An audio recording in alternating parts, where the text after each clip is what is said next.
What's going on? What's going on? What's going on? You already know what time it is, baby. This your boy, the historian, in the building for the Birdcage LLC tonight. Sit back, relax, just chill. We got some special guests coming into the crib. Familiar faces that we always have coming in. We talking about our country cousins, them folks over there from A1 to Smitty. Birdo might even slide through, but you know how we get down. You either get right or you get left. So before you get left, hit that like and subscribe button on the way in. Let's get it.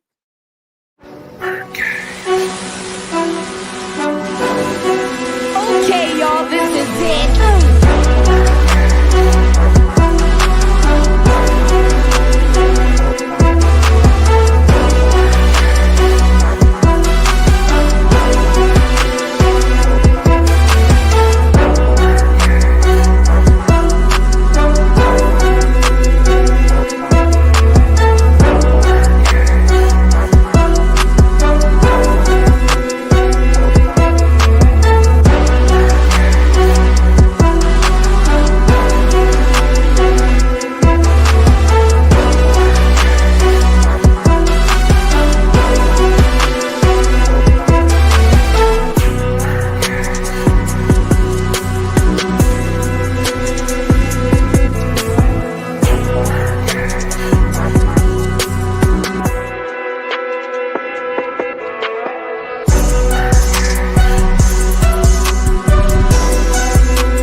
Welcome back.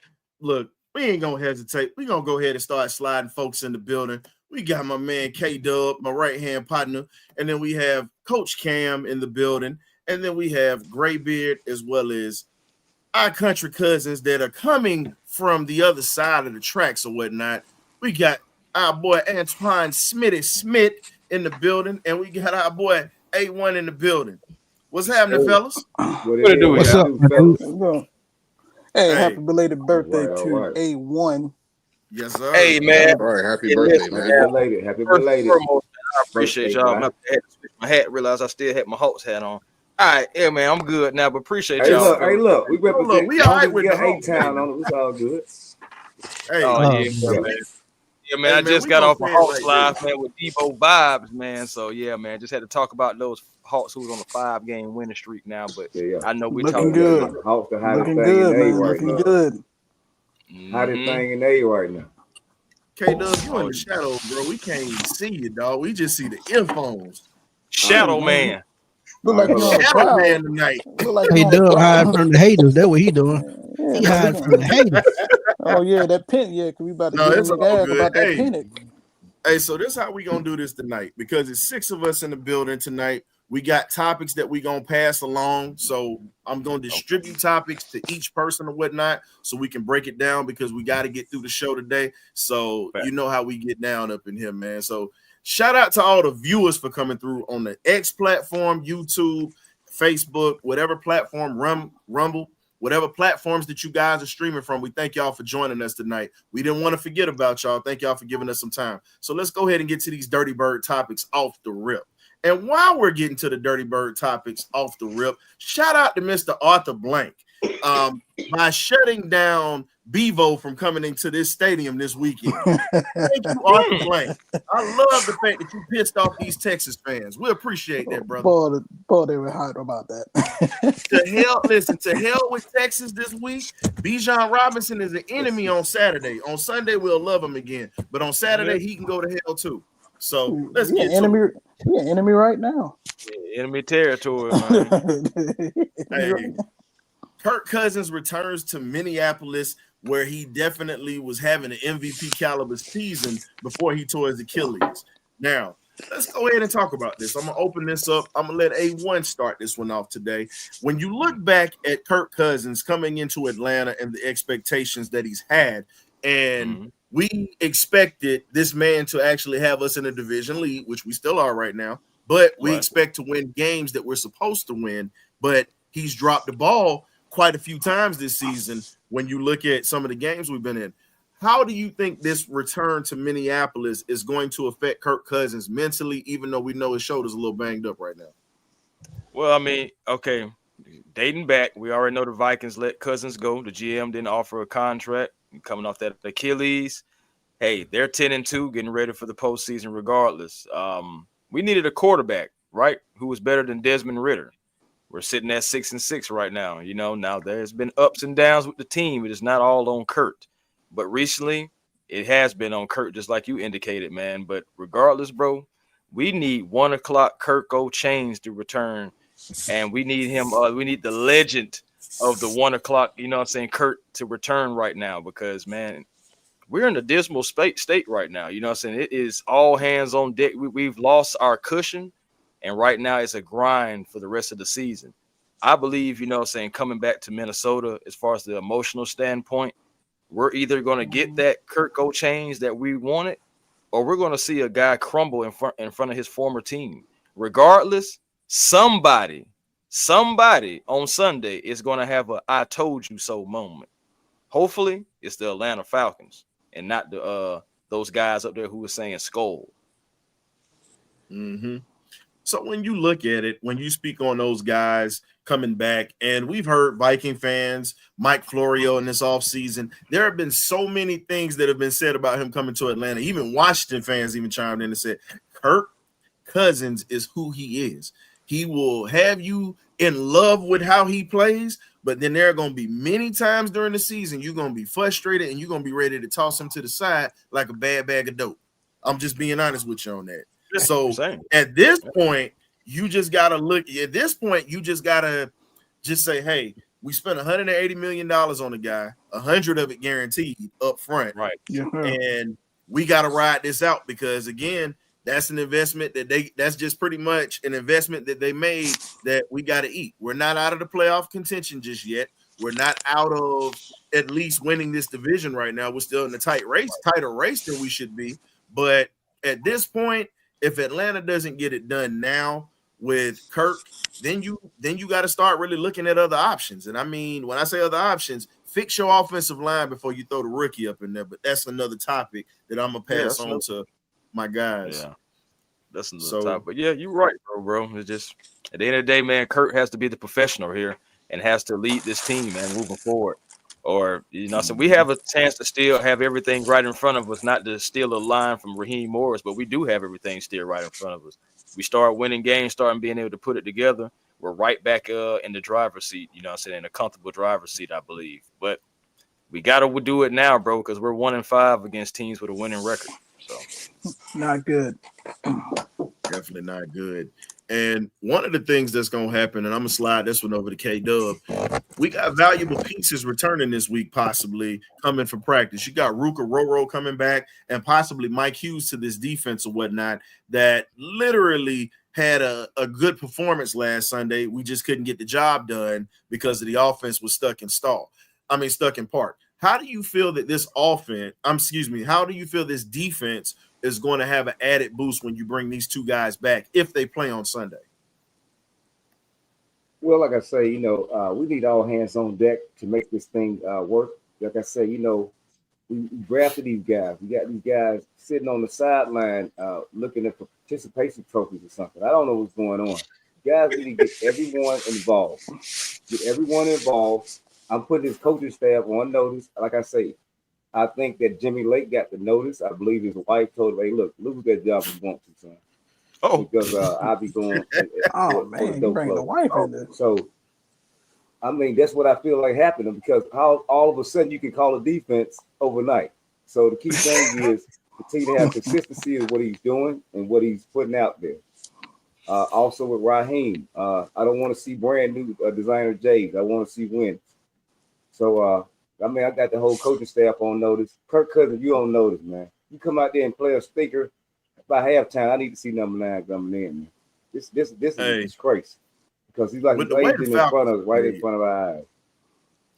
Man, with the way the Falcons been right in front of our eyes. With the way that the Falcons have been playing this year, I pretty much advocated for this for all, and we also support mental health in this place. A lot of us are vets in here. Shout out to my vets or people that just deal with mental health. If you are Atlanta Falcons fan, mental health and emotional intelligence. What that means, ladies and gentlemen, stop being emotionally involved because your blood pressure will be high. You know, there are some things that we look out here when you talk about the Falcons giving people high blood pressure or whatnot. But we got our own way to mitigate, as people would call it or use the phrase blood pressure birds. It's coined here first, but again, we're gonna go ahead and say emotional intelligence is what you got to have at this point, especially with the Falcons. But I got my blood pressure medicine in the other room if you want to know. I got mine right here. Mine just came in yesterday. Thank God I don't have any. Mine came in yesterday. Gotta do what you gotta do, man. I got mine on deck. It sit right in front of me on the table every game. You gotta stay right there. Especially after that UGA and Georgia Tech game, man. Look here, boy. Right there on deck, guys. I ain't playing. I ain't got blood pressure. The way these boys been playing this year, I actually thought I didn't. I thought I actually had it, but man. So looking at the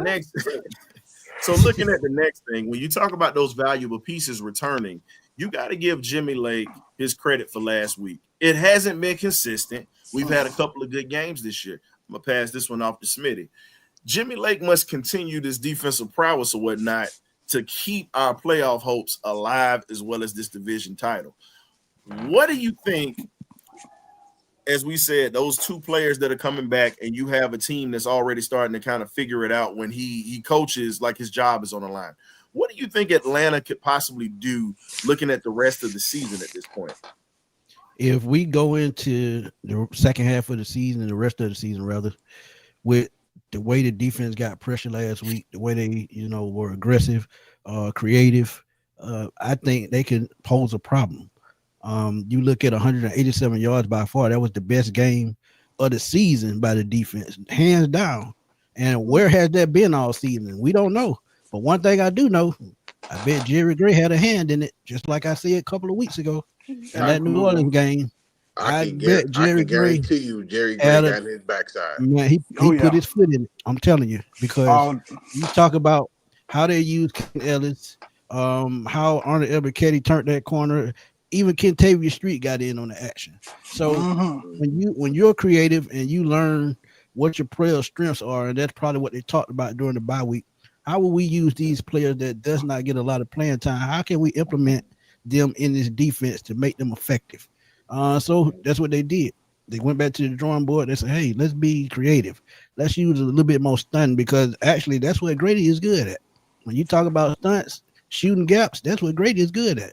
Even Caden Ellis, most of his sacks came from, blitzing the A and B gap in New Orleans. So now you have sort of like a foundation of what this defense can do. And if they start getting sacks, guess what? That means Jesse Bates and Justin Simmons are going to get more involved. Will the linebacker step up? That's yet to be seen. But Kate Ellis was off to a good start. Troy Anderson came back. Hopefully he can stay healthy and down the stretch. This defensive unit as a whole can stay the course and continue on this path like they were with this 187 yards. Mm-hmm. To piggyback on what you said, though, Smitty, what the biggest thing that happened last Sunday, Jimmy Lake actually called blitzes for the linebackers, something that I've been saying all season. Right. You need to use every single linebacker that you have to your disposal.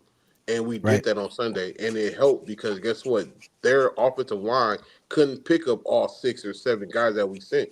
So when you learn how to dial up a blitz and call a blitz from the outside linebacker, the middle linebacker, your free safety, strong safety, whatever the case is, now you created a mismatch for the offense. And Jimmy Lake did it perfectly. So it's 2 games that we've seen him call blitzes for outside linebackers and the safeties. Right. In both games, the defense played amazing. Why is he not doing this consistently week in and week out? That's my biggest issue with Jimmy Lake right now. Yeah, we see pressure. The only thing that I would say about that, is he's having hard time figuring out what kind of scheme the opposing offense is going to run that week. So they're looking over film, and he's got to come up with a game plan each and every week as to how they're going to attack each and every offense. So maybe some offenses are more complex and he's not understanding. But what they did in San Diego last week, they knew they were going to run the football. So again, back to everything that everyone has been saying for the last 4, 5, 6 weeks. Right, Jimmy Lake needs to sit and listen to Jerry Gray and have him help him with the game plan, because Jerry Gray has played in this league and he's coached some really great cornerbacks in this league.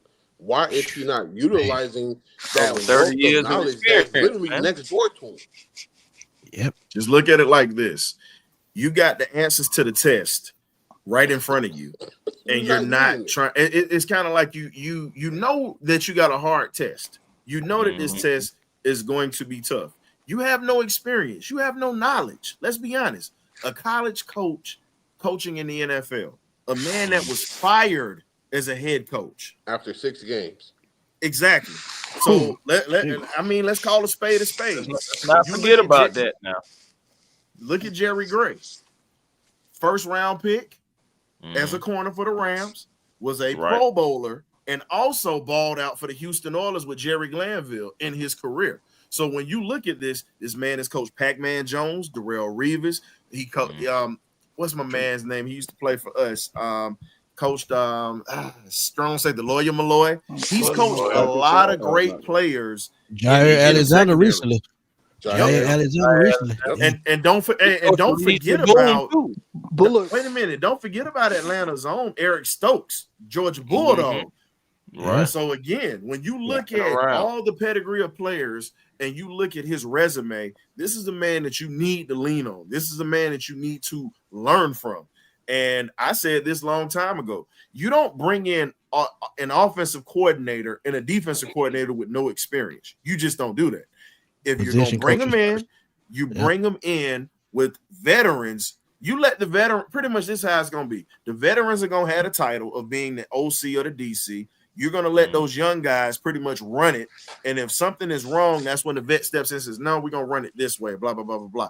You let them learn trial by fire, but having training wheels at that point. So, again, I look at the offensive coordinator position. I'm going to call a spade a spade. One guy that should have been called as an OC for us, it shouldn't have been Zach Robinson off the bat. It should have been Frank Wright, the man that was on the couch that won a Super Bowl with the Eagles. Plenty. Think about it. Led one of the greatest comebacks against Jerry Gray, if you remember, in the playoffs in '92, and helped the Bills get to the Super Bowl as a backup. So the man has playoff experience, championship experience, tough division rivals, because the NFC East was tough when he was there as an OC. You bring that in to help your offense. You can't have anybody to get Kirk Cousins to do right if they don't have experience and a pedigree. You know, Kirk gonna look at him and say, okay, I'm gonna listen to you, but it's not that same type of respect that you get from a Frank Wright who got a ring as an OC.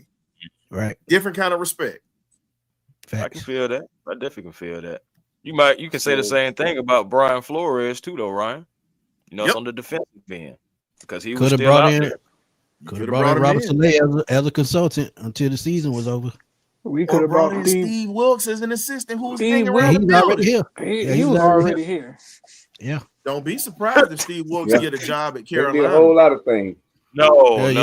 What, you try to write the shit. You saying no? You saying no? Don't think it's not possible. No, I'm not saying that. I'm saying no, as I would hope that wouldn't see. Honestly, that would be the right thing for them to do. That would be too much like right. But I'm hoping that that he wouldn't hopefully, man, I don't want to see that, man. Steve Wilkes getting another job, man. He gonna be a man on a mission. Don't be surprised the Bears don't call him out. I wouldn't be surprised. How do you feel like this, man? We may end up bringing him in next season if Raheem can stay around that long. The Bears calling it. Moving on to the next topic. Yo, how does the Falcons offense, and this is for Graybeard on this one, we'll chime in on this. The Falcons offense must find a way to score and to win consistently right now. Consistency is key, and it hasn't been found. How do the Falcons get this consistency going with this offense this week against Minnesota? Well, I mean, Coach Camp had this last week. We are literally the number one team of consistently being inconsistent in pretty much all three phases of football. Yep. I mean, I look at what Zach Robin was trying to do. He'll go with the run. We'll have some success with the run. Go completely away from the run. He'll try these toss plays that don't make no sense. Or the famous jet sweep on 3rd and 1, which literally made absolutely no sense. I just want to slap fire out of him after he did it the second time. So, I mean, I just think first time was supposed to be a miscommunication. That was so they said. But the second time, come on, man. Come on, I'm just saying. The first time you do it, it's a mistake. The second time you do it, it's a habit. For real. Fact. Almost thought that was Dirk. I thought that was Dirk Cutter for a minute. But Dirk Cutter was a little bit more competent than Zach Robinson. Now I can't let you do him like that. Man, Dirk was a little bit more competent than Zach. Hey, to each his own. But all I'm saying is, but all I'm saying is, for Zach, man, I think he just tries to do too much. He's a year one rookie offensive coordinator, and he want his name to be out there. So when a future head coaching job come up, his name would be there in bright light, because everybody would go at him first. But I just think he just be trying to just throw stuff together and hope it sticks, man. Well, this tape ain't helping him. Oh no, it's horrible. But I just think, man, if it's working, keep going at it. I mean, we had a balanced attack with Tyler Algier and Bijan. You just trying to force-feed Bijan to death, and Tyler it just be getting the whim. Like, I still can't get over him when he tried to have them with that lead blocking on that halfback on the goal line, man. To me, if we want to have success with a very talented Viking defense that get after the ball and can get turnovers, he has to be consistent with his offense, which is running the football, making adjustments on the fly. Don't wait till halftime. If you think something ain't working, adjust. Don't wait, because you already know the other team is going to adjust on you. So I just think, man, he just need to keep it simple. I think he just trying to be this multifaceted, like freaking Sean McVay. You're not Sean McVay. And that's a great point because when they had their 4 games where they scored 30+ points, that's exactly what they were doing. They were simplifying the playbook, and it worked. Right. They were running the football effectively. They were using the play action, and guess what? They were getting Kyle Pitts involved. Yeah. And one more thing. Go ahead, Red. But we really need to start with the pistol, because it's not working. No, that's crazy. Put that pistol up. Because I got one. Yeah, you stupid kid. I got one more stat that's crazy. That's crazy. Well, you know that. We are 6-2 against the NFC, but we're 0-4 against the AFC. There's 2 games we don't play where the defense had literally shut down the offense, and we still lost. Pittsburgh and Los Angeles. Exactly. But here's the thing, though.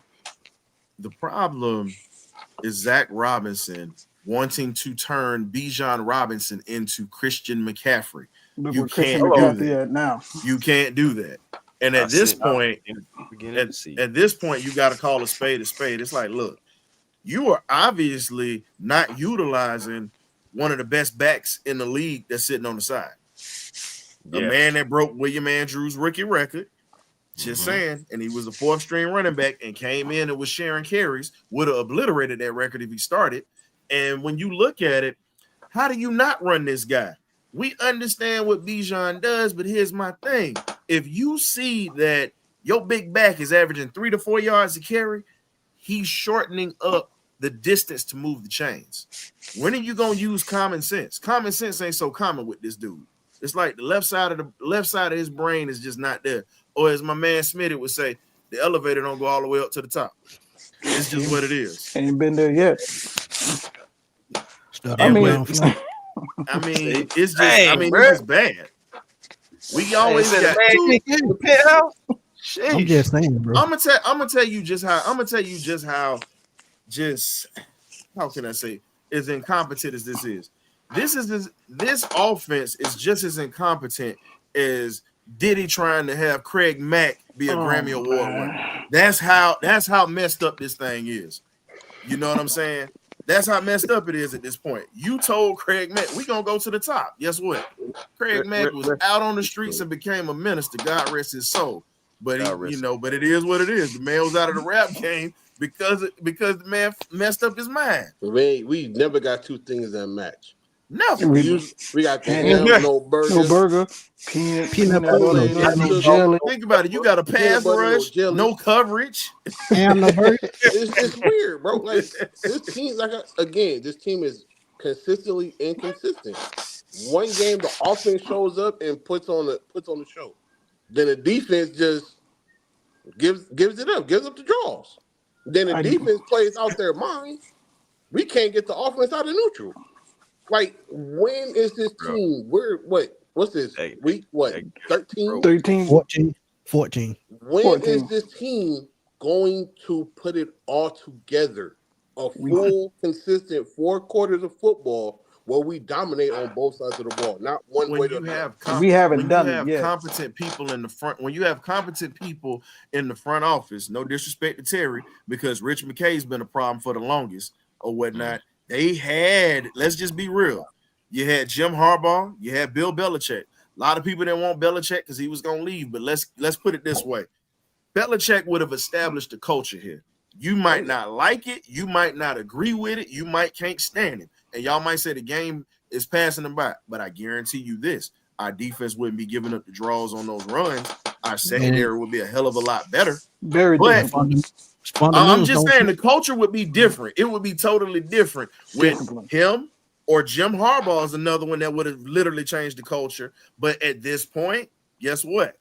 They signed off on the man that liked the skin and grin and duck stuff. That I'm gonna be honest with you. Raheem could be a president. He could be the president of the United States after Donald Trump get out of office. That Negro dodges everything. And yes, I said Negro. I didn't say anything bad. I can say that. Right. But that joker that definitely dodges great questions like a politician.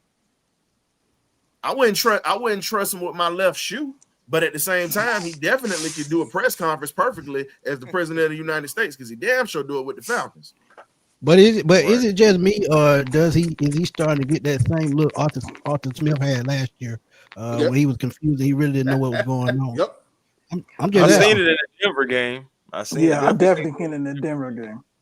We got skull dragging. It was like almost like a deflated look, and he was just like, "Man, what is going on?" But here's the question I got for y'all, fellas: why in the hell is this guy? He's literally stuck on stupid sometimes when it comes to his play calling. You're a second-time head coach. Arthur Smith got a pass because he was a first-time head coach. That's what happened. But when you got a guy that's already been there before, he should know better. He should know better at this point. Why do you think we still are stuck on stupid at times? Ego. Yeah. Definitely ego. I mean, you're going to have ego as a head coach, you know. And then at the same time, you bringing your homeboys to work with you, you know. I mean, all that, you know, some factors in. I'm sorry. And then at the end of the day, we all got to grow together now. You know, second time head coach, but first year coordinators. We're gonna have to grow together, y'all. And at the end of the day, that's just a process that I hate to say stuck in, but we're stuck in. We're locked in. We're strapped, and regardless of whatever the result you bring in, that's why you got to change that mentality. What kind of coach you bring in? You got to bring in that real nonsense. I want to ask K-Dub this. Now, we always talk about honesty and things of that sort. Exactly. When the hell is he gonna stop having yes men around him? Exactly. In your opinion?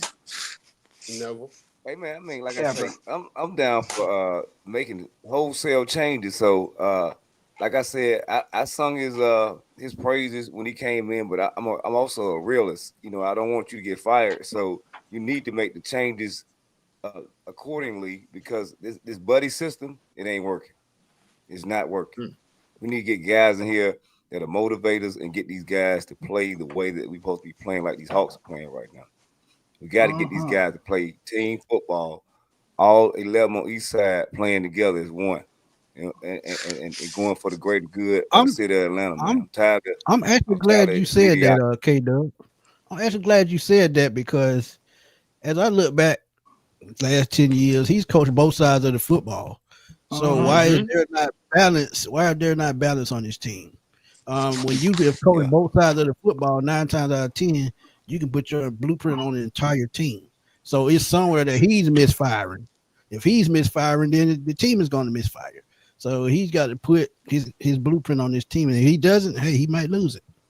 I feel like what he's trying to do, like what Ryan is saying, I think he's trying to be more of a mayor, like he's out kissing babies and shaking hands instead of taking hold of the team. I mean, that's just what I see. Well, K-Dub, let me ask you this. Just to that point. All right, now you see how the aura, and we talked about this when we first hired Raheem, how it just seemed like he was a breath of fresh air. The aura was there, all that stuff like that. The complete opposite from our last head coach, pretty much. You know what I'm saying? He's consistently took jabs at Arthur Smith. Well, you know, if he had a quarterback, you know, I wouldn't be here. You know what I'm saying? All those different things like that. Do you just feel like, you know what I'm saying? Do you feel like that like factors in? He's just trying to make sure he does everything opposite of what Arthur Smith did. That's what it looked like to me. No, I mean, I don't feel like he's doing anything opposite. I just feel like he came in, he talked a lot of trash. You got to back it up now. It's just like anything in life. I mean, you should have just came in more humble.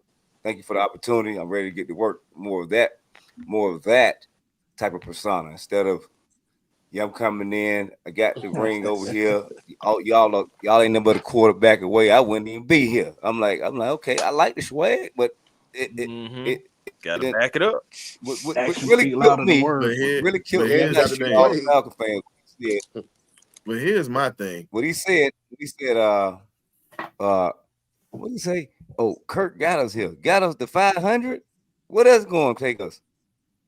We just happened to have a terrible division this year. That's what happened. That statement just took me to yonder. to well. But K-Dub, but here's the other problem. Now, everybody keep talking about swag. I'm gonna tell you this here. To hell with swag. I don't care about looking good. That's been the problem. That's been the problem for the longest. There's no substance with it. That's the problem. Give me somebody in here that's gonna win. Winning is a damn swagger. To hell with looking good and sounding good in these press conferences. That's the problem. I almost went from talking football to talking about our community real quick. Let me go ahead and get back and deter this because it's about to get real left real quick. Don't do that. Go ahead and reel that back in. Oh no, don't do that. Let me reel that back in because I'm gonna call a spade a spade. We need to get somebody in here that's business oriented, that's going to get the job done, that is handling business by winning, not kissing babies, not out here swag surfing, worrying about what these damn fans thinking in this sense. Yeah, we pay the money, but let's be real. We would be happy if they didn't do half of that crap if they was just winning ball games and owning a top spot in the league. Yeah, I take it to think about it. I take a boring team that's got 10, 11 wins, and we know we got a lock for a playoff game and a bye week. Man, I told one of our guys the same thing. I told him Pittsburgh the same thing. I would love to be a team. Hey, Ryan, that's what I loved about Mike Smith. And when you did that interview with him, he kind of implicated that. You know, he had that no nonsense mentality. He just got down to business. And if you didn't fit what he was doing, hey, Go find you somewhere else. There you go.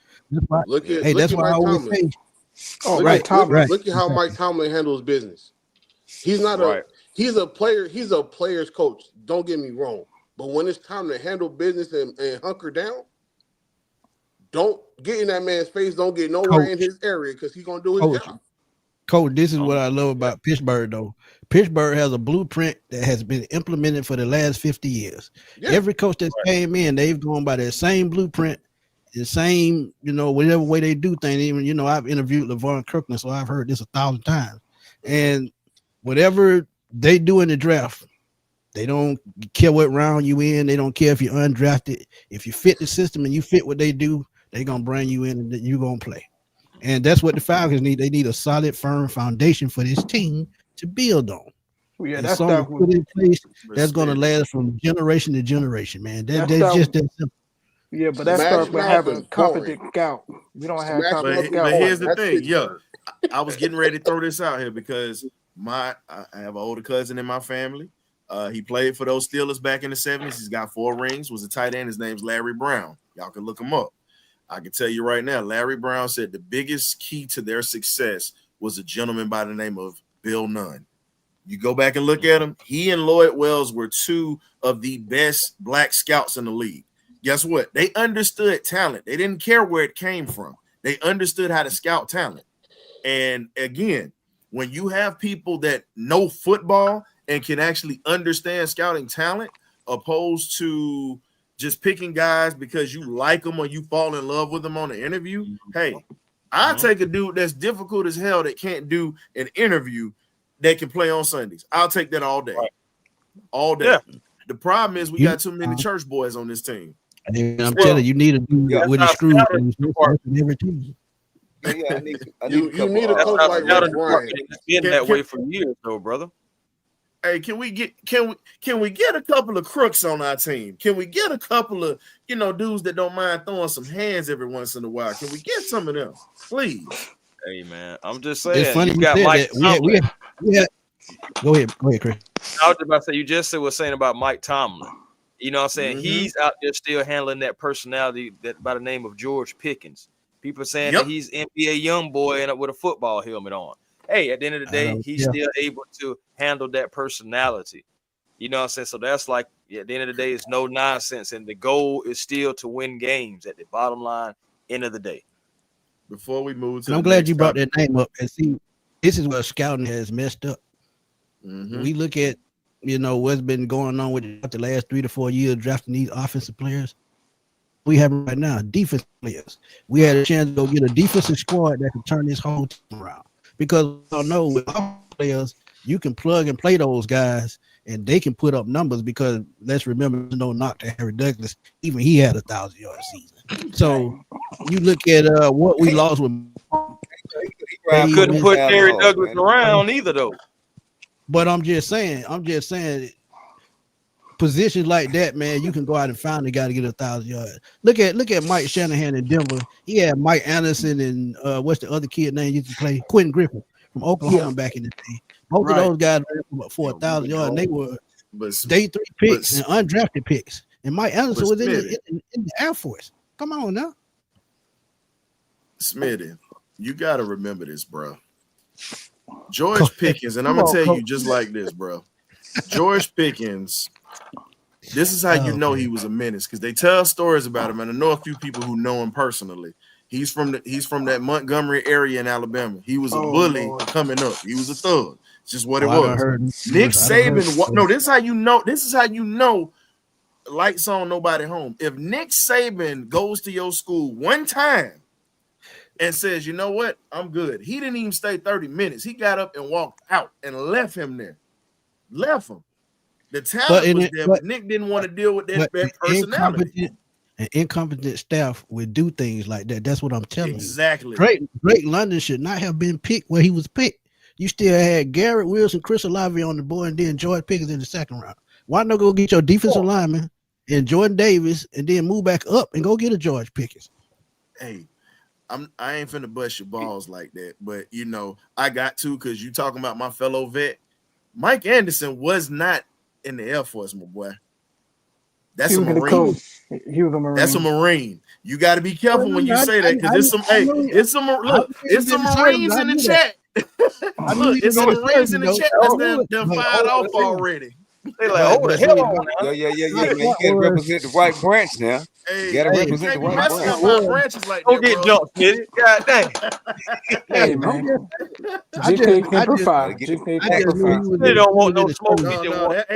That's a true devil dog right there. You can't say that. Yeah, GK Kemper 5, man. But let's be honest before we get to this next topic. The problem with the Falcons, Kerry said it before, is the fact that they're looking at the off the field stuff. Arthur Blank has been scarred so bad because of Michael Vick. You will never have anybody up in here with character issues. He got an LIG. Bro, that's like him. He's a scorned lover right now. That's what he looked like. He looked like a bitter lover right now. Because it's like, look, you passed up on Jalen Carter.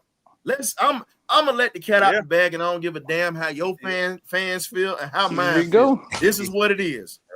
Bijan should have not been drafted here in Atlanta. I don't give a damn what you say. Jalen Carter should have been here. We have no true zero technique that can stop the run. Bijan is holding up and doing great things. But you had that with Jordan Davis. Remember, I said that. Wait a minute. Here's the question I got. Are y'all in it for winning ball games or y'all in it for flash plays and splash plays? Because at the end of the day, we can have highlights all day. We can have him faking people out, making it look good on camera, but guess what? We're not winning games. Defense wins championships. You win in the trenches, and you had a generational talent in not Jordan Davis, and Jalen Carter, but you didn't want to take a chance on the kid. But it is what it is. Think about what I said, Ryan. Just think about what I said earlier. You just made my point earlier. I talked about Michael Parsons sitting right there when Kyle Pitts was there. That's your outside linebacker. Jalen Carter is your edge. Jordan Davis is your zero technique. That's the defense that you build around with AJ Terrell. Wait a minute. You took Troy and everybody said, oh, y'all just homers because y'all dog fans in this here. Let's be real. No. I want you to go back and look at what Kobe Dean's doing in Philly. Let's talk about it. Let's talk about it. They are panning. Compared to Troy, the man that was drafted over him, Troy Anderson. Let's talk about it. I'd never talk about underside linebacker with London Fletcher roaming around. Ain't nobody say it was. Wait a minute. Ain't nobody say it was Sam Mills was playing for the Aints and busting out during running back. 5'9" of them boys. 5'9". Exactly. I actually wanted Nick Benito, but he went after both of our draft picks. Hell, a guy we wanted was Chad Muma. That was the guy that we wanted. And oh he's showing my out God! Boy, don't so when we look at the scouting department, this is when I say the performance that we're getting on the field, ladies and gentlemen, is due to the lack from our scouting department. Let's just call a spade a spade. And they got to let go of the past too, man, because I talk to Chuck Smith all the time. And me and Chuck Smith talk edge rushers all the time. He can give me a rundown on every single edge rusher in the draft. And you mean tell me you can't bring nobody like that in your front office that knows edge rushing, that has an academy that trains people, and you still struggling with this? He should have been a defensive. He shouldn't have had to go to Baltimore to be a defensive line coach. He should have been right here. Yeah, we had him in our backyard for years. He was in the backyard the whole time. Right. I mean, he was right there the whole time. He was right there. Exactly. And he wanted begging for a job. That's the problem. That's the problem. You don't want to give guys that come in here, roll up their sleeves, and actually go to work, and they're not trying to be all in front of the cameras, dancing in the videos. Hey, I need some folks that's got that Suge Knight type of death row mentality. That's what we need. I'm just gonna keep that a buck. We ain't trying to hit nobody with no car. I don't care. Take it. But I'm just saying. We can think they might need you got Terrence Matt. Wait a minute. You got one of the greatest Falcon receivers of all time in Terrence Mathis in the city, and you pass on this brother. This man took a head coaching job. No disrespect, because we support HBCUs in here in the cage. That's what we do. The man is at Morehouse trying to rebuild that program right now. He's trying to rebuild it. You got a guy that coached wide receivers and sent kids to college. Can work and works with college kids, and you don't want to bring him in for your receiver core, give him a job. Hey, Like, come on. It's just different, man. It's crazy. Another guy that wanted to do that, that wanted to be a part of the Atlanta Falcons. Until I mean, it's so many. Hey, look here. Yeah, we did.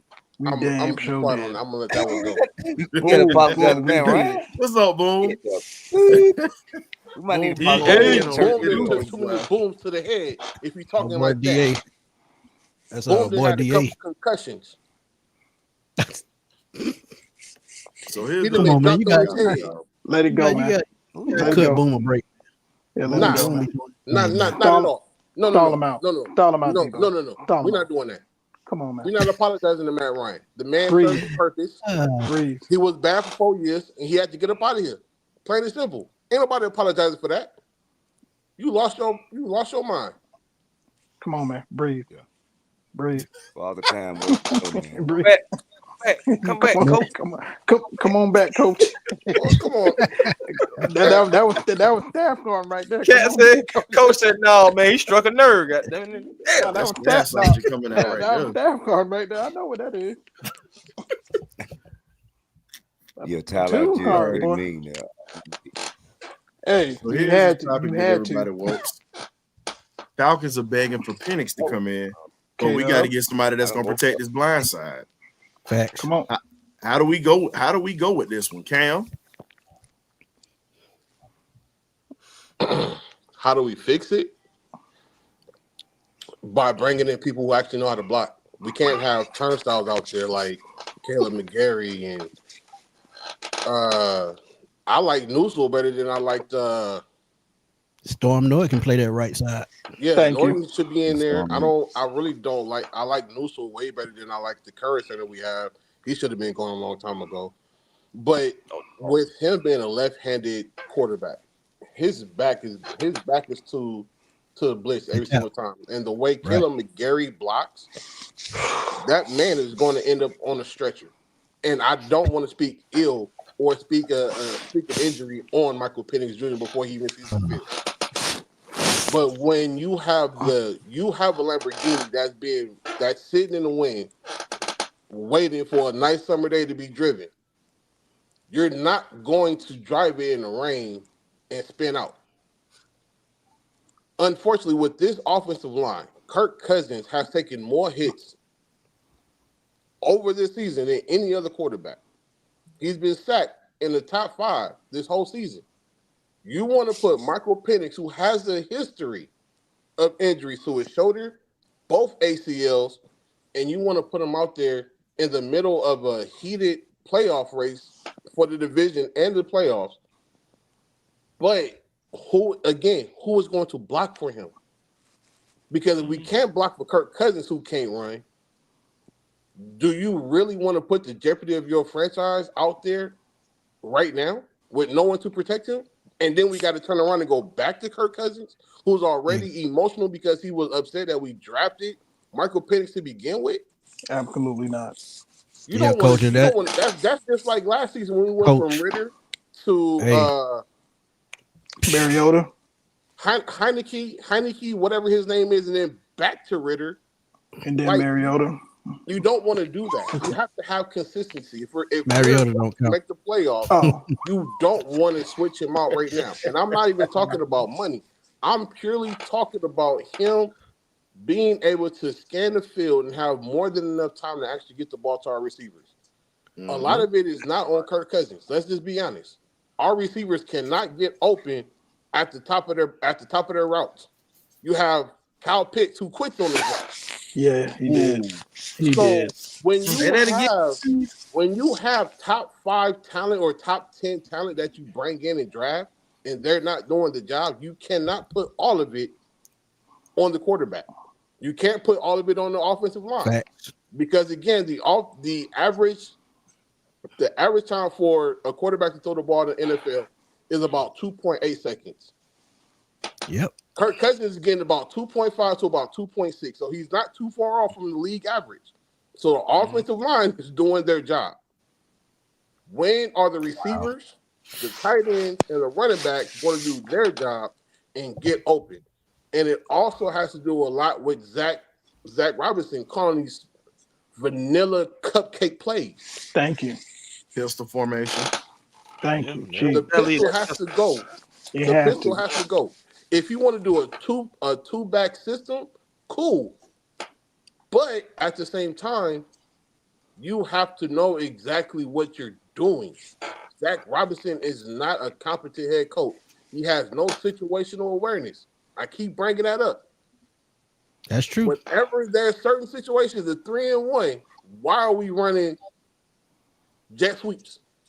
Not once, But not twice, but But three times in the same game. I like it. When you have Tyler Algier, you also have Bijan, who's learning how to hit the hole and fall forward. He's no longer being turned sideways. Right. Why are we not running up the ball? Why are we not running the ball up the middle? And not to jump ahead. question. This is why I exactly said what I said a couple of months ago. This is why I believe they would draft the offensive tackle with their first pick in the draft. Yeah, Because they got to protect that future. got to.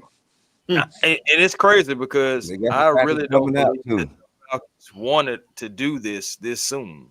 You know, I think they wanted to possibly let Kirk get his 2 years in, and then after that, move on and possibly get somebody in the following draft, because we need to address this defensive line, the defense period, and get some of those mean guys that we're talking about. And, you know, it's some defensive linemen, edge rushers, everything coming out of this year's draft coming up. So, Linebacker. yeah, bro, we definitely need linebackers. We need some pieces, y'all. We need some pieces, and we need some Unless we mean go after a guys. tackle, unless we take a tackle in free agency, a bona fide starter that's in the league right now, or something, and then address the defense in the draft. Yeah. Well, we've had drafts where we could have affected the defense, but we didn't. We Right. decided to go offense. Right. Three So I concussions. we don't need them you all. look at how many drafts we've gone and we've taken offensive players in the first round. A tight end, a running back, and a wide receiver. Now, I'm sorry. Kyle Pitts should have never been an Atlanta Falcon. Thank you. That's one guy who I say The Kyle more Pitts we should look at have this, never. Not been with a Jamar Atlanta- Chase still on the board. Thank Bro, you. I would have took Jamar Chase. Chase. I would have took Panay Sewell. I would have took Michael Parsons. Panay Sewell was the right pick. But Panay Parsons was my guy. Panay Because Cool would have made a Parsons- whole lot of sense. Right. Parsons with that I game think changer. I'd that we take did. Panay Again, Sewell. but I again, like Parsons, but I would love to take Panay Sewell. but let's be real. Again, everybody want to sit there and say, "Oh well, Pitts didn't have this, Pitts didn't have that." Okay, guess what? Brock Bowers has had two crappy quarterbacks, and the boy's still balling out there in LA. Lead the league in Las reception. Vegas. So he's a freak of nature. I'm just saying. The man I getting thought end around Kyle like he was did a in freak of Georgia. nature. They letting him throw the ball. He's catching it. So again, when you sit back and look at it, A freak of what? I again, thought, like he said Brock Bowers is a freak of nature. I said I thought Which he Kyle is. Pitts was supposed to be a freak of nature. exactly. Where the unicorn horn don't fell off. He's It go It with. broke. he's I'm a- gonna tell you like It's this: done. It's done. when you quit running on your routes because you're throwing a hissy fit or whatnot, man, kick rocks. Kick rocks. Now everything he fumbled at that yard line, and they gave it that touchdown in Tampa. He just, I've been off of him ever since then. I've been down with him. Jesus. That was my last straw with it. He can go. They want to can go tell you that was for my ball. last straw. Which one? My last. Yeah, The Kyle man. Pitts Yeah, one my at the straw end. sold yesterday. That was No, my my last straw was straw. the day they called his name in the fourth round. Everybody on this panel will tell you that. In the Oh first yeah, round. yeah. I just knew Parsons was coming to Go to Atlanta. four pick. Do you know we the only franchise in NFL history to pick a tight end in the top 5 spot? No other franchise can He's ever the highest And- tight end ever ever. taken in life. And ever it is. done this. And it even They gets don't even do even this on funnier when Madden. you look at it. You draft Come him on. that high. They don't even do that on man. He said, I'm You just gotta I laugh. know. I drive right into the "Funny, I play. don't care. That was funny. That was funny. Dang. go ahead. Go I'm ahead. still and start. flabbergasted at that. I'm still flabbergasted at that pick. And I think. Oh, 92.9 the game is too. Oh yeah, they were going ham. and here's the bad part. Now think about it. Steve Weiss came on here when we had the interview with him. Steve even said himself, that was an Arthur Smith pick. That had nothing to do with Terry. Everybody keeps saying fire Terry, but here's my thing. Terry cleared up our books. Terry pretty much gave us a top 10 defense last year with the pieces that he had before he had any money. It's pretty much on the coaches at this point. The man is bringing in stuff. Some of the stuff I wouldn't draft, but I'm saying the free agency and him being able to handle the money in the contracts, that's been bonus. But the scouting department, he got to fix that. He's got to fix honestly, that. Quick question for the chat. Quick question. Everybody. Quick question for the chat. Why do y'all want to fire Terry? What has he done so badly? I ain't never for this mediocre franchise. Y'all want to see a funny comment real quick? I just name me a better GM that would do a better job than what Terry. Hey, Cam, I would not. Cam, I'm gonna let you handle this one. Go ahead. I got here you go, Cam. Look at the bottom of the screen. I got you, bro. Kyle Pitts is a stud. The organization is a dud. Desmond Mason. Doesn't matter. Excuse me. Let me tell you this, brother. He's not a tight end. It ain't too much in your head, is it? You can hear a pin drop up there, can't you? when has Kyle Pitts ever been a stud? Now he wasn't even a stud in college, bro. He had one good year. One. Count it. One. He had 1 year where he had double-digit touchdowns. One. That was his senior year in Florida. And guess who was at Florida with him?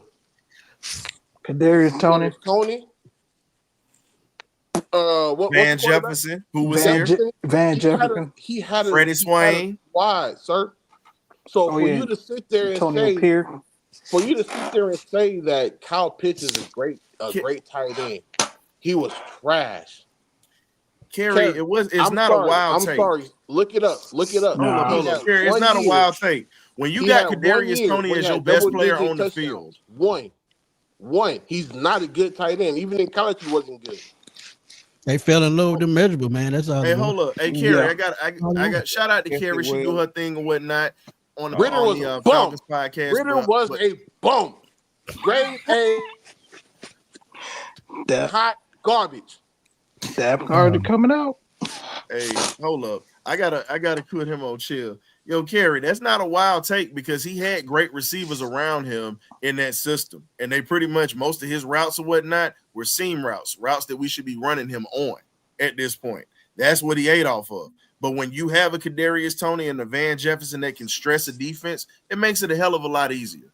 But I digress. I'm telling you, if they didn't have Felipe Franks at quarterback, they would have been a whole lot better. Oh yeah, definitely. Well, that's when they put in Kyle Trask. When they put in Kyle Trask, they made it to the SEC championship game. Right, exactly. Until Alabama knocked them out. Them out. I'm just saying, man. I'm glad Coach Cam said that though, man. Because the thing, Kyle, you're talking about Kyle Trask. The difference is Kyle Trask actually could throw, but it was mainly deep shots that he threw on downfield. But let's go ahead and get to this last part before we get into the picks or whatnot for the week of what we're gonna do. How can the secondary hold up without a pass rush at the end of the season when it's crucial when we have Minnesota, we got to play against Washington, got the Raiders to play against? I mean, it's gonna be tough. But how do you think that this secondary is going to hold up? Mike Hughes is coming back, and you got DeMarco Hellams coming back, by the way. Right. That's good. That helped. Having depth helped. But you acting your secondary to literally hold down the defense just enough for your player up front to try to touch the quarterback. Not sack, but touch the quarterback. Man, you acting for an L. So I don't know how much the secondary can take because they can't cover for more than 3 seconds. You acting pretty much freaking Jakey Bacon them to cover for like 5 seconds, which is nearly impossible in the National Football League. So I don't know what Jimmy Lake gonna have to do. He gotta do the same thing he did last week, even though we took an L. Blitz your linebacker. There you go, Clay. Just blitz everybody. Just do, because if you rely on our secondary too much, they're gonna get killed. Anybody else? Yeah. I just think it's funny that folks I think it's funny that folks, like you were saying, are really paying attention to it. But we got to put Justin Simmons in the box. He's going to have to be an extra backer because at this point, the way that this defense is run, you got to let Jesse Bates roam. That's how Jesse Bates was killing it last year. And you got to play a little bit more man-to-man coverage opposed to playing a lot of prevent defense and this weak zone defense that we're playing that we keep getting eaten up on. Why are we in prevent so freaking much? Because we don't have a pass rush and they don't trust our front to get home. That's the reason why. Well, the preventing us from getting win because that's why we're picking. And the bad thing about it, when your linebackers can't cover, that's just 2 times as worse. Yeah, because Troy Anderson can't cover worth a damn. I'm hard. We ain't never hit those. I love his speed, but man, when he go against the Raiders, when he go against Brock Bauer, God help him. All I got to you got to pray Desmond Ritter the starting quarterback that game. That's all I got to say. I'm trying to tell you. I still think Desmond is going to be playing against us. I don't know why I feel like that. He does better than Gardner Minshew, to be honest with you. Yeah. No, I think his first snap was a fumble, wasn't it? Right. Yeah, exactly. Yeah, you're right. I ain't trying to be like that, but hey, ain't that what it was? I call him Mr. Triple Double for a reason.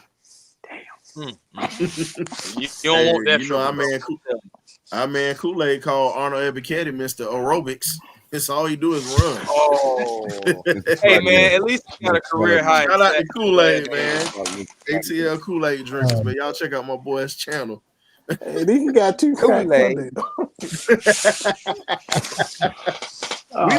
We've been waiting on this forever. Press man. We need to go back to press man like we did on Sunday. Agreed. Yeah. Right. Because if you look at what happened on Sunday, them playing press gave those guys a lot more time to get home. Hey, coach, that's how I know Jerry Gray had his hand on the game plan. Yeah, that's what he ran. That's what he ran in Buffalo. Same. No, hey, Phil Sorrell, you are absolutely correct. Jimmy Lake is horrible. He got fired 6 games into his first season at Washington. You don't get fired 6 games into your first season as a head coach in college. In big game. I'm talking about in big game. You're in the they fired him Pac-12. after 6 games in Washington. And you're in the Pac-12. The Pac-12 ain't that strong. Gravy train. The Pac-12 is the ACC. He got fired after 6 games. What does that tell you? That's trash. He's not to be a coach. And then the coach that has the Alabama job right now took that team to a national championship. His players. In 2 years. Literally. With our franchise quarterback. Yeah. That transfer. That's tough, y'all. That's tough now, darn it. That's what nepotism do, though. But That's those tough are right the there. facts, though. Those are the facts. Hey, that's tougher than the $2 steak that you on right about now. Hey, but what they say, you gotta call it spade, goddamn. Hey, but look here, Desmond. I never wanted Jimmy Lake here. I never wanted him. Here's the thing. He choked the kid out, but the reason they got rid of him is because they were not winning, and they wanted to find a way to get rid of him because he was also having problems with the AD and folks in the front office. So when he choked that kid, he pretty much signed his own death warrant with his college career coaching at Washington at that time. Yeah, he's like Urban Meyer right now. He can't. He's thankful to have a job. Oh, Urban Meyer. Man, I tell you. That's the name we ain't gonna talk about. Raheem picked his homies to be his coordinators. Hey, look. Y'all can clown all y'all want. Hey, y'all can clown all y'all want. At least he getting a lap dance. That's all I got to say. Wow. Well, here's the thing. He ain't got no lemon pepper wings to go with him, bro. Nah. No wet whatsoever. All he got is peanuts and beer. Comfortable job though, an outcome though. I give him that. Comfortable. All right, so let's talk about this matchup with this week with the Vikings. Their offense definitely is going to be very tough to stop when we look at these matchups. Our secondary is really going to have a tall task ahead of them, but we got to get that same production out of our front with the sacks production last week, or at least get pressure on the quarterback like we did last week to be able to have a chance in this game and slowing that offense down. Mm-hmm. Who do you think is going to be X factors in this game? I'm going to start this one off, and one offense, one defense, and then we're going to do the score predictions. Okay. I gotta go. I'm gonna be honest with you. Defensively, I gotta go with Jesse Bates in this game. He's got to be the eyes and ears. He's got to see everything. He's got to play from sideline to sideline, and he's got to make sure that the defense is aligned properly because you still got to deal with Jefferson, and then you got the kid out of USC that they took last year. You have two of those guys you're gonna have to deal with. Offensively, you still got TJ Hawkinson too. I ain't even gonna talk about that. That's a whole nother monster. But offensively, I gotta have production from my offensive line, be able to open holes for the running game, and you gotta be able to give pass protection to Kirk because he's shook right now. Is a prostitute at the Mississippi Pimp Convention right now. He just shook. So at this point, these are my X factors this week. So I'm gonna slide this one to K Dub and then A1, Coach, Gray Bit, and then Smitty. K Dub, who are your X factors for this ball game? Well, I mean, for my X factors on the defense side of football, I'm going to go ahead and take AJ Terrell this week. He has a big matchup. I know he's going to get some great receivers. I think he's going to hold his own and go get him another pick like he did a couple games back. And on the offensive side of football, I'm going to put the onus on the head coach. I'm going for Raheem. I need you to step up and coach this team the right way and get this win, man. That's what's on. You can leave the designer J's at home. Let's put on some raggedy old Cortez Nikes or something. Not Cortez. Do something. Man. Can we get the black Air Force energy, bro? The hell with the Cortez. We ain't on no Forrest Gump tilt. Let's get these black Air Force Ones. Back in the third grade. Yeah. Go ahead and give them the dad. Like, in my head, man. Cortez Nike. Hey, look, that's what you need to have on this week. Hey, look. Hey, man, you think British have on that. Nah, just take it to the Dada days, bro. I'm telling you. British night. Yeah. British night. Put on What is going on up here? Hey, look. Put some feelers on. Whatever the case, that's my X factor. Raheem, get your head out your and get it together. Next. Definitely got to do that. Hey, well, I mean, I was going to go with Kirk Cousins, but I ain't even going to do it. I'm going to go with Zach Robinson. Zach Robinson this week, man. I need Zach Robinson to have his play calling on point. This defense right here is going to try to confuse you. It's going to try to throw a lot of misdirection at you. You need to throw misdirection at it. Bijan Robinson is going to be key. Jahmyr Gibbs is the only running back to get over 100 yards this season versus this Viking defense. I'm not saying that you have to run Bijan on every play because you have Tyler Algier. You actually have a luxury. So use your luxury pieces, man. Use the run game. You're going to have to use it effectively. Use the passing game. You got big body wide receivers. You're going to have to attack that middle. You have to use the slant routes because you can't be afraid to throw against this defense, even though they do lead the NFL in interceptions. At the end of the day, you just actually, as crazy as it may sound, well, Ryan, he may actually like this idea, but I would like to see Cordero Hodge in some situations in this game. You know what I'm saying? Use that big body receiver as well. Next thing you know, you have three guys out there that can attack this defense, catch the ball effectively. So Zach Robinson, that's my X factor on the offensive side. The defensive side, I'm going to go with the entire defensive line. The entire defensive line. You need to have a performance similar to what you did against the Chargers. It doesn't have to be identical, but you got to rattle Sam Darnold because he's not Justin Herbert. He's Sam Darnold. He's in a better offense. The coaching and everything like that is the reason why he's playing well. But at the end of the day, like I just said, I don't believe that he's the quarterback that Justin Herbert is. Get him off of his spot. Go ahead and rattle his cage, and I believe you know what I'm saying, you'll be set up better for the long haul in this game, you know what I'm saying? So defensive line, let's see if you can repeat. Yeah. Coach. I feel like he can throw us a couple picks too. So let's get him off that spot. Yep. Coach, what you got? X factor this week. This is the second week K-Dub that stole somebody from me. Yeah, appreciate Get out that, my head, K-Dub. K-Dub. Get out my head. That's it. Well, AJ Terrell, that's it. Zach Robinson. You took my AJ Terrell. Offensively, we just talked about him. Kyle Pitts is X factor this week, and the reason why they don't have linebackers that can actually run with him. This is a game where he should be able to eat. Coach, I said that. I've been saying it all season. I've been saying it too, but this is a game I want him to prove me wrong. And my second X factor would have to be Younghoe Koo. Wow. And the reason why I'm picking Koo this week. Here we go. I like that. This is going to be a heavily contested defensive game. I really believe our defense is going to be able to stifle that offense.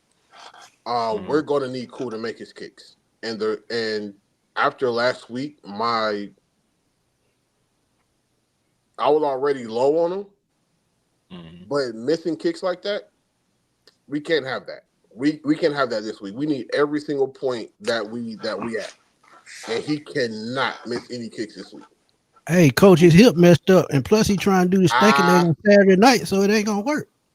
Why would he try to do that? I don't understand. Bring the backup in. That they brought in. They cut him. Yeah, man. They cut him today. They cut him today. And They brought in cut a running back. And They brought in Elijah. Why do we need another running back? You know what? I'm not the coach, brother. Mafia, I got you, dog. I'm gonna give you a star for this comment. I'm with you on that, bro. Thank you. I'm with you on that, Mafia. Yeah, I ain't even sweating that no more either, Mafia. No. I agree with that. Hey, I'm telling you what I'm looking at right now. I'm looking at Peyton Woodring right now. That's at UGA, right up the road. Yes. At this point, one of the most accurate kickers in the country, or I'm getting me a kicker I'm getting that kicker out of Michigan. I'm either getting the kid up the road or I'm getting somebody kicking out of cold weather. Rodrigo Blankenship is a Ricky Tan. Just sitting around. Oh man, Ricky Tan, cool. No man, don't do him like that, man. Hey, Oh, man, Ain't don't nothing do him wrong like with that. Hey, he deserves everything. hey, good Lord. I ain't even know you could pull a punch like that. That's right. Coming right. He got you. Hey, boom, I got you, dog. I just gave you a star Look for at that. DA different now. Boy, God, I ain't know he could. Yeah, that was a good one. you dirty. Now I'm gonna throw this out because one of the folks in the chat said something about it. Remember this. McGarry got to go up against Grenard this week. So that's the reason I said the O-line got to be my X factor because somebody got to step up and get in his chest. Those three down linemen that they got, period. That they start their point of attack. We're gonna see a lot of 11 personnel with Charlie Warner on the end. I tell you that. Hey, wait a minute. He called Koo Ricky Tan. You know what we call him here in the cage? We call him point shaving ass Koo. That's what we call him. Come on now. That's point shaving ass Koo. I don't know, man. Ricky Tan, he kind of differently. Point shaving ass Koo. All right, Kate. All right, Graybeard, what you got this week, man?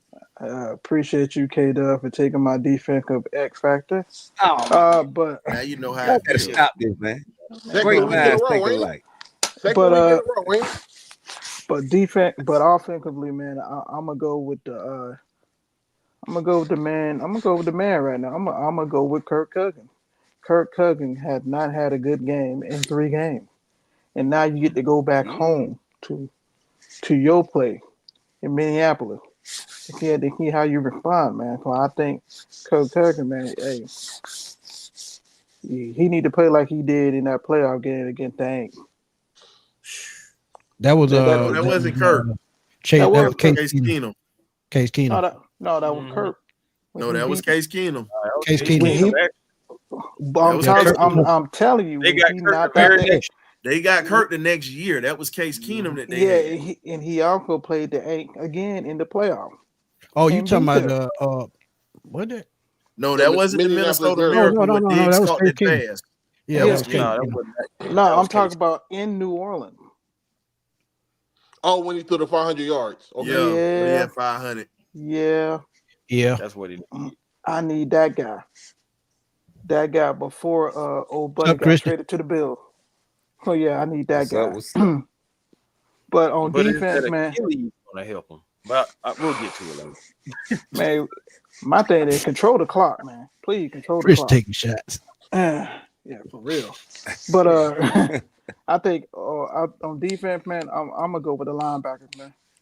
The linebacker got to show me something, man. If Jimmy Lake can put him in the right position, I think they can execute. So I think Ellis and them boys got to be right because Jones can still run that ball. Yes, he can.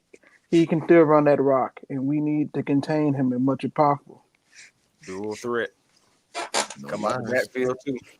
Smitty, what you got for us? I'm on defense, man. I'm gonna challenge these linebackers to see who can slow down TJ Hawkinson because I think he's going to be the true X factor for the Vikings.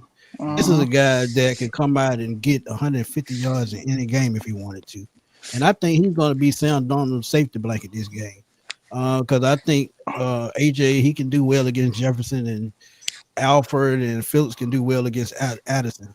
So I think the X factor on defense has got to be those linebackers. Can they cover Hawkinson?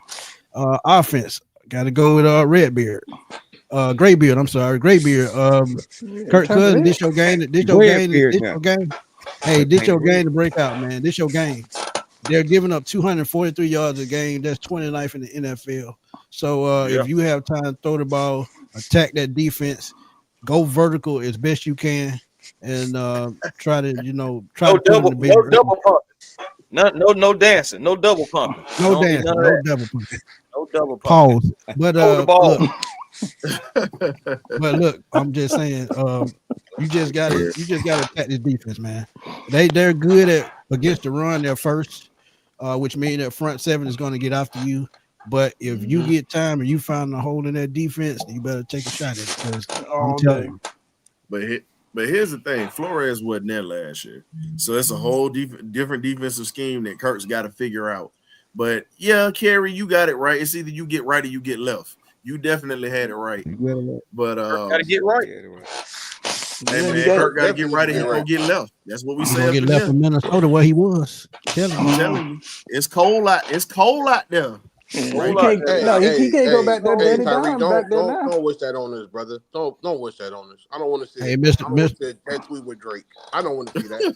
I don't want to see Mr. that. Adderville, he absolutely correct. Red zone offense need to be better. That's absolutely correct. Yep, that's true. Hey, Kirk can't go back to Minnesota. Man. Well, here's the thing. Danny Dimes. You got a battering ram with Tyler Algier. Why not use him? I've been saying that all season. We've been saying this for the longest. About Tyler Algier.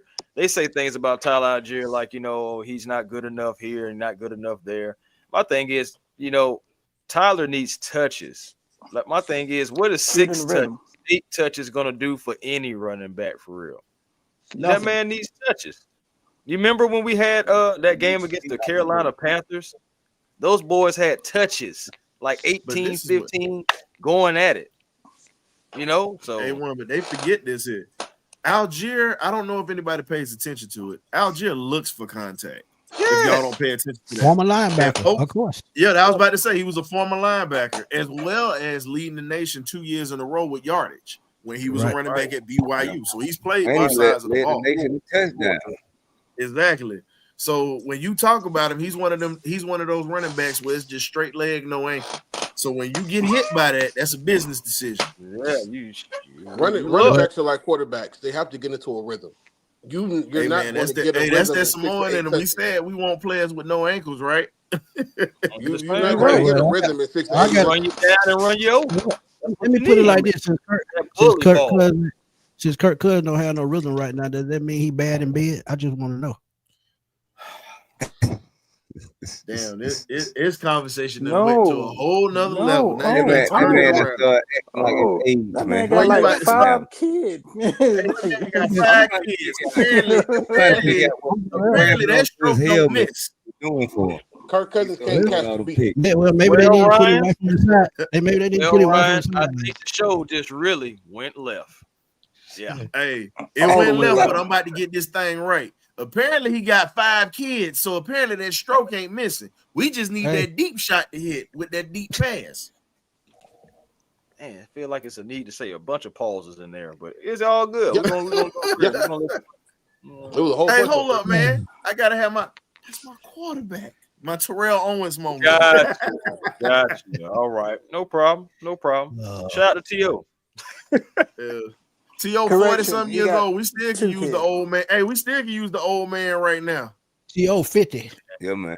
Oh, I'm sorry. He 50 now. My bad. He's the big 5-0, and he's still running the running. He's still running. Hey.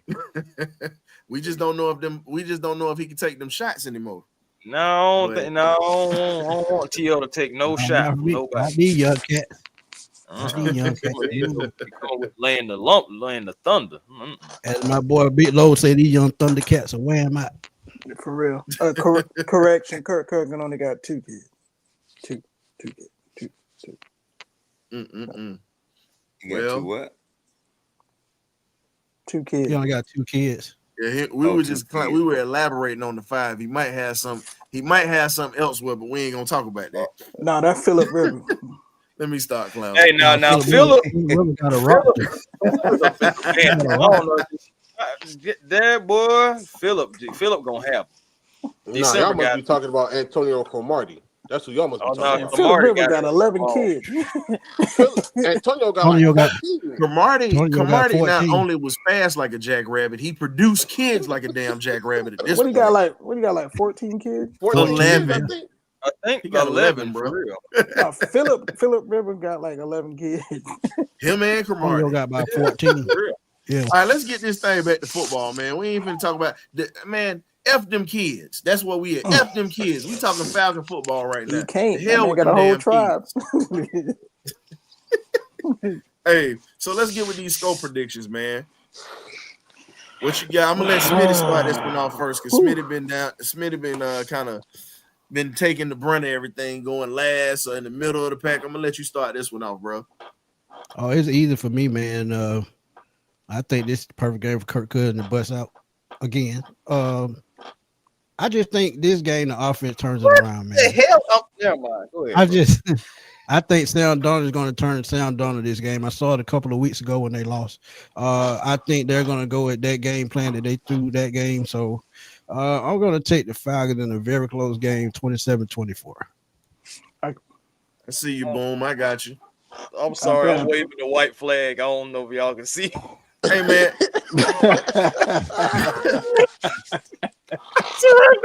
Hey, Boom, you welcome. Look, Boom, when we have our fan interaction, dog, you are more than welcome to come in here, dog. I like the positive energy, my boy. Hey, Ryan, he brings it on Sundays when he talks to us, man. That's fine. Very we need him to bring it in here. I like Boom. Listen, listen. We've had one. Now, see, I love the fans that come through here, but we got one that be in the Kleenex corner every damn Sunday. Even if we win, they crying. Oh no! We got the Kleenex corner for them jokers, always crying. We need some positive energy. I'm just messing around. My prediction, I think it's gonna be a defensive battle. I'm gonna go with 2013 Falcon. 13. I like it. Okay. Who is it on? Coach Cam, you were right last time. So go ahead, Chris. It's on you. Oh, okay. All right. So this situation. Oh man. Damn. All right. It's gonna be a tough battle too, though. That man said Falcons aren't winning. I mean, it's tough. Everybody hope. You know what? I can respect anybody's honesty in here. It's okay.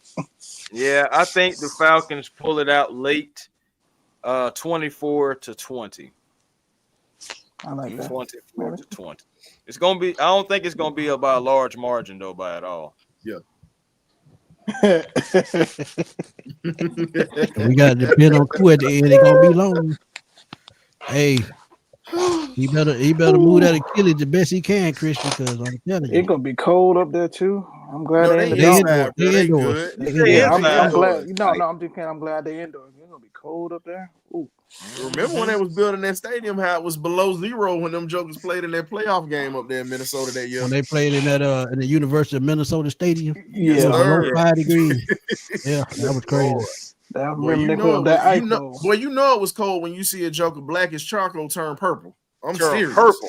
Navy blue. Navy blue. Navy blue. Whole lot there, man. Come on, Coach Real Cam. Cam, what you got, man? Let's go. Whole lot. 21-18 Vikings. Damn, he did it to us again. He gambling. That's what he doing. He gambling this week. So you mean to tell me Koo gonna miss that kick to tie the game? Yep. He was right the last time. I wasn't wrong last week. No, he wasn't. He was dead. You got about 1 point. He won. I'm going to go ahead. I don't trust Koo. He was Lad not. got hurt. That's the only thing that stopped him from having that day. Because Lad was about to go for 200. Lad was catching the ball. It was point in time when they were throwing the Lad the whole way down the field. Lad was going for $2.50 with a TD. Maybe that thing looked like that year when Aaron Rodgers just said forget everybody else and just went to Jordy Nelson all the way down the field for the touchdown. That's how they were doing. It looked like Herbert don't found his new target and fell in love with him. Cause boy, Queen Jazz, it's no hate. I hope they prove me wrong, but I just don't have trust in Koo right now. I have no trust in him whatsoever, and I feel like moments like this, he's going to miss. Koo with that injury or this fluky injury he got, all he do is kick and he injured. I don't know. That just scared me. I think he's trying to hold on to the job. 21-18, that's what I think it is. It's in his head now. It's in his head. I don't even think it's an injury. It's in his head. It's up here. It's mental. All right, can we get one more call? No, I mean I think he's using the injury for the SC championship game. I'm just enjoying listening to y'all just go at it. I might as well not even give a score because y'all done gave so many score predictions, and I'm just sitting back just enjoying it.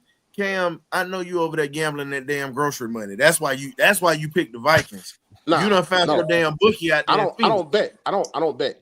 No, you don't bet. You don't bet. You shave points like Koo's ass. That's what you do. Oh man, you got guaranteed points. Man, that's the secret. That's the secret. Yeah, that's why that Negro been betting like that. No wonder we keep losing. No wonder I'm gonna say this. I gotta give it to you. So if we do so in this game, I'm gonna pick the Birds. Yeah, and I'm gonna be honest.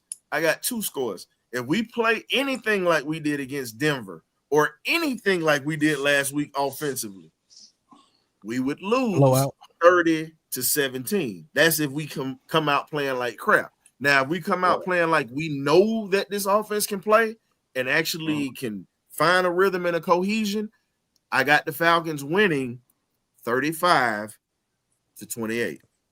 I got the Falcons winning at 35-28. If they come out playing like we know that they can play, where they can actually get over 30 points.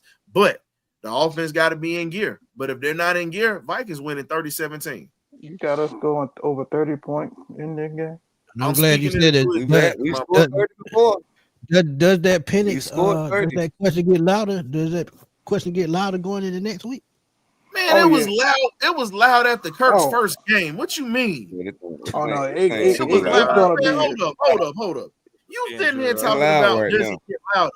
Man, half of Atlanta was screaming Penix, and one of the guys on the panel was screaming it too. Yeah. After one game, come on, man. After one game. I wonder who that is. Oh yeah, man. I ain't scared to say it. I'm Team Penix. It is what it is, man. I'm laying it out there on the line. When he go out here and start stunting on you with this sorry offensive line, then we're gonna say something. We'll have another conversation. Only thing I want is this kid to stay healthy. I don't want him out there with McGarry protecting his blind side. No, sir. Do you want Jameis Winston in here? I don't want that. Okay, we need to protect him. Here praying that the Lord deliver him from pick sixes. Nah, I'm good. Hey, did you see last week? All I'm gonna say is this here. All I'm gonna say is this here. I hope Kirk Cousins has his affairs in order. For those that know, because McGarry's gonna be protecting his right side with Grenard coming off that side. Lord and, help him. All I'm gonna say is this: I pray that she got that life insurance form signed so she can collect if he get killed that week. Man, gonna need body armor. Only thing I just want y'all to look out for, he got cinder blocks for feet. So when he get ran past, just trust me, it's over for Kirk. Turnstile, baby. I ain't started my jeans since middle school, high school days. What?